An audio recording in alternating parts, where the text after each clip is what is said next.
Halo adik-adik, kembali lagi bersama kami dan hari ini kita akan belajar mengenai materi menentukan jarak titik ke bidang dalam bangun ruang. Dan materi ini merupakan materi untuk kelas 12 SMA. Sebelum kita memasuki materi, alangkah baiknya kita mengetahui tujuan pembelajaran kita pada hari ini, yaitu melalui permasalahan yang disajikan berupa kedudukan titik dan bidang dalam suatu bangun ruang, siswa dapat menentukan jarak titik ke bidang dalam bangun ruang dengan tepat. Oke, mari kita memasuki materi, yaitu yang pertama, mari kita perhatikan permasalahan berikut ini. Yaitu, Bu Intan memiliki sebuah spidol. Kemudian, Bu Intan memegang spidol tersebut pada ketinggian tertentu terhadap sebuah bidang, yaitu meja. Ketika Bu Intan ingin menjatuhkan spidol tersebut pada meja, apa yang akan terjadi? Untuk mendapatkan jawaban, silahkan simak dan kerjakan kegiatan setelah ini.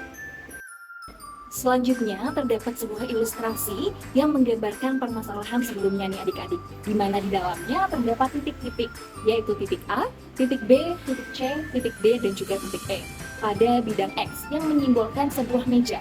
Kemudian, coba jawablah pertanyaan-pertanyaan di bawah ini dengan mengkonstruksikan ilustrasi tersebut. Pertanyaan yang pertama, yaitu pada titik manakah spidol ini dilambangkan dengan titik P, tepat jatuh ke bidang X atau meja. Adik-adik bisa mempause video ini lalu menjawabnya. Yap, betul sekali, jawabannya adalah di titik E. Pertanyaan kedua, garis manakah yang menyatakan tinggi titik P terhadap meja, atau di sini di ilustrasi tersebut adalah bidang X. Coba juga jelaskan alasannya mengapa garis tersebut dinyatakan tinggi titik P. Ibu berikan waktu ya. Baik, mari kita koreksi sama-sama. Garis yang menyatakan tinggi titik P terhadap meja adalah garis PE. Alasannya adalah karena garis PE ini merupakan jarak terpendek dari titik P ke bidang X atau ke meja. Dan garis PE ini juga tegak lurus dengan meja. Baik adik-adik, selanjutnya coba perhatikan ilustrasi berikut ini. Di mana di ilustrasi ini menggambarkan panjang luas garis PE. Di mana panjang garis luas PE ini melambangkan jarak titik, di mana jarak titik ini adalah titik P ke bidang X. Dari penjelasan sebelumnya, apakah adik-adik sudah bisa menyimpulkan definisi dari jarak titik ke bidang? Jadi, jarak titik ke bidang adalah jarak terpendek dari suatu titik ke bidang dengan syarat terdapat dua sebarang garis pada bidang yang saling tegak lurus dengan jarak terpendek. Nah, setelah kalian memahami definisi jarak titik ke bidang dalam suatu bangun ruang, sekarang Ibu berikan ilustrasi kubus A, B, C, D, E, F, G, H. Adik-adik diminta untuk menentukan jarak dari titik B ke bidang D, C, G, H.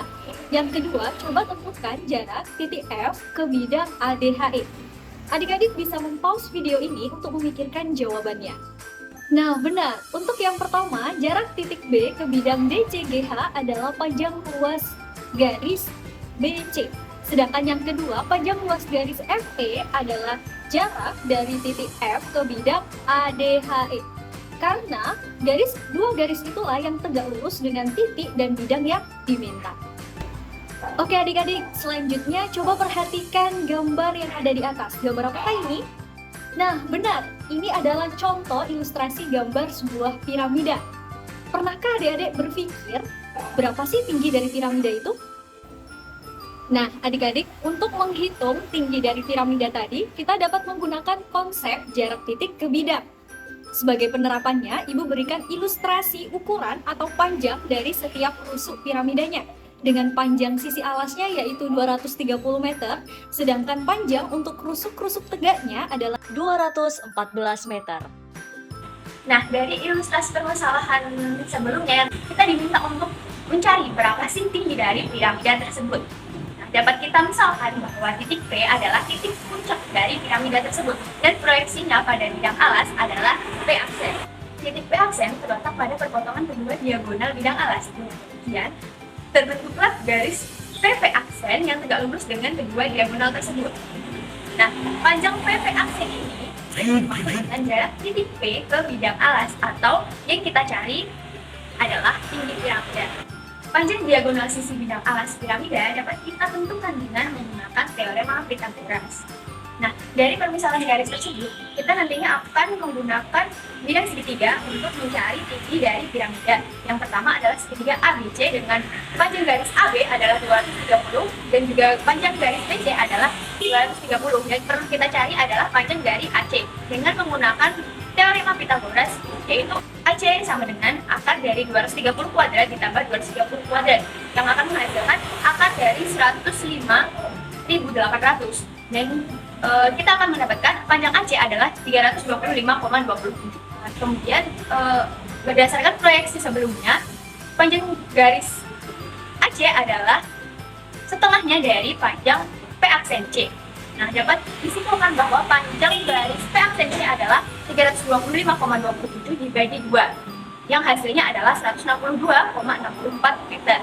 Nah, untuk mencari tinggi dari piramida tersebut, kita akan menggunakan teorema Pythagoras juga, seperti pada segitiga ABC sebelumnya, akan tetapi kali ini kita menggunakan segitiga PP aksen C, di mana P aksen C memiliki jarak 162,64 dan juga garis PC adalah 214. Jarak garis PP aksen sama dengan akar dari PC kuadrat kurangi CP aksen kuadrat, yang akan menghasilkan akar dari 214 kuadrat dikurangi 162,64 kuadrat. PP aksen menghasilkan akar dari 19.344,23. Nah, akar tersebut menghasilkan 139,08 atau dapat kita silakan menjadi 139. Jadi tinggi dari piramida tersebut atau berdasarkan garis PP aksen adalah 139